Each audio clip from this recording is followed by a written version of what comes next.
ये जो आदि शंकराचार्य जी ने पूर्व पश्चिम उत्तर दक्षिण ये जो 4 पीठ बनाई, इसका प्रयोजन क्या था गुरु जी? इसका प्रयोजन यही था कि एक एक आचार्य एक एक दिशा को पूरा अंतिम तक वहां तक जा करके और लोगों की सुरक्षा करेंगे। लेकिन क्या वहां तक अंतिम व्यक्ति तक हम पहुंच पाए? हम नहीं पहुंच पाए। इसलिए सब जीवों को भगवान की भक्ति का लाभ, कथा कीर्तन का लाभ, सत्संग का लाभ मिलना चाहिए। इस अंश में हम विज्ञान को बहुत धन्यवाद देते हैं कि जब से ये विज्ञान का युग आया है तब से बहुत से लोग सत्संग से जुड़ने लगे हैं और बहुत से लोगों को सत्संग लाभ प्राप्त होता। देखो हमारे वृंदावन में श्री प्रेमानंद बाबा कहीं नहीं आते जाते हैं। कल हम आ रहे थे, उतनी रात को भी पूरी सड़क भरी हुई थी, रस्सा बंधे हुए थे, सड़क भरी हुई थी। हमने कहा क्या हो गया, हम तो पहली बार ऐसा देखा। तो बोले महाराज सब खड़े हैं, घंटों से खड़े हैं। किस लिए खड़े हैं? बाबा यहाँ से निकल के जाएंगे, उनका दर्शन करने के लिए खड़े हैं। तो ऐसी ललक क्यों जगी भैया जी? सत्संग के कारण ही तो ललक जगी कि नहीं जगी? तो वहां तक सत्संग पहुंचा कैसे? इस आधुनिक विज्ञान के द्वारा ही सत्संग वहां तक पहुंचा। और इतने लोग आ रहे हैं एक झलक पाने के लिए कि इतनी अच्छी बात सुनाने वाला कौन है, उसको देखें तो सही। इसका मतलब है कि इस देश के लोगों की श्रद्धा अभी भी समाप्त नहीं हुई है। आस्तिकता, धार्मिकता, श्रद्धा, विश्वास, प्रेम भारतवर्ष की मिट्टी में है। केवल उन्हें ज्ञान कराने की आवश्यकता है, भूले हुए को फिर से ज्ञान कराने की आवश्यकता है। डेरा बाबा नानक में 3 गुना ज्यादा चर्च बन गए हैं। बैठिए, बैठ जाइए। हम निवेदन ये कर रहे हैं, इसका मूल कारण क्या है? इसका मूल कारण है कि उन क्षेत्रों में संतों को जाना चाहिए था, संत नहीं गए। गए तो केवल व्यवसाय करने वाले लोग गए।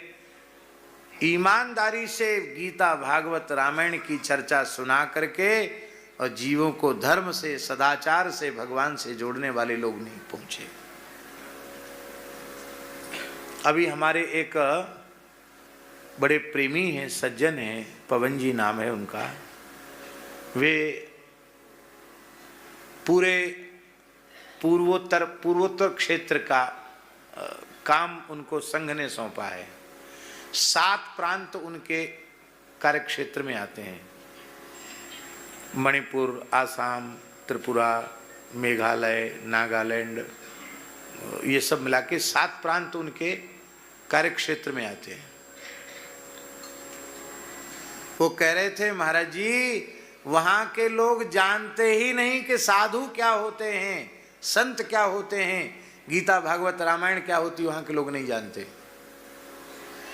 इसीलिए वो ईसाई बनते चले जा रहे हैं और मुसलमान बन रहे हैं, ईसाई बन रहे हैं कि दूसरे लोग विदेशी धन से उनको धर्मांतरण कर रहे हैं। और इतना ही नहीं, वहां रहने वाले हिंदू अज्ञानता के कारण मांसभक्षी तो है ही हैं, गाय को भी काट के खा रहे हैं। वो हैं हिंदू, पर उनको पता ही नहीं है कि हमको गोमांस नहीं खाना चाहिए। तो वो कह रहे थे कि जब हम लोग संघ के लोग गांव-गांव में जाकर प्रचार करते हैं, इक्का दुक्का कुछ लोग बच गए हैं, उनको बचाने की कोशिश करते हैं, तो वो लोग पूछते हैं कि आपके साधु संत दिल्ली, बंबई, कलकत्ता में बड़े बड़े सेठों के यहाँ तो कथा करते हैं, यहाँ तो कोई साधु आता नहीं।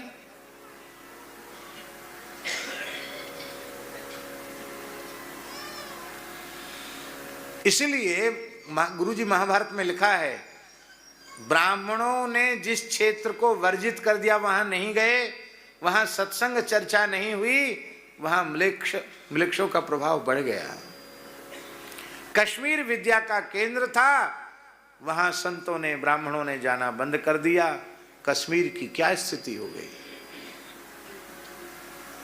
इसीलिए वनवासी क्षेत्रों में, सुदूर क्षेत्रों में, देखो भैया जी, मरीज हॉस्पिटल में जाने लायक होता है तो उसको ले जाकर हॉस्पिटल में ले जाते हैं, और मरीज इतना गंभीर है कि वो जा ही नहीं सकता तो दयालु चिकित्सक उसके पास चल के जाता है। भैया ऐसे लोग हैं जो अयोध्या वृंदावन नहीं आ सकते, चित्रकूट नहीं आ सकते, कथा कीर्तन सत्संग में नहीं आ सकते। निर्लोभ निष्काम वृत्ति वाले वक्ताओं का, महात्माओं का कर्तव्य है ऐसे सुदूर क्षेत्रों में जाकर के उन्हें गीता, भागवत, रामायण के विशुद्ध सत्संग की चर्चा करके जीवों को भगवान से जोड़ना चाहिए।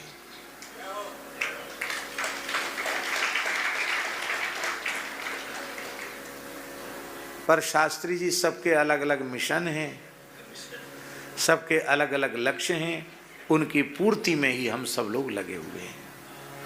ईमानदारी से सनातन धर्म का क्या होगा इसकी चिंता जैसी होनी चाहिए वैसी चिंता नहीं है। परम पूज्य श्री करपात्री जी महाराज परम वीतराग, परम वैराग्यवान तत्वज्ञानी महापुरुष थे, लेकिन उनके हृदय में भारी कष्ट था इस बात का, इसलिए अपने संपूर्ण जीवन में वे धर्म का प्रचार प्रसार करते रहे।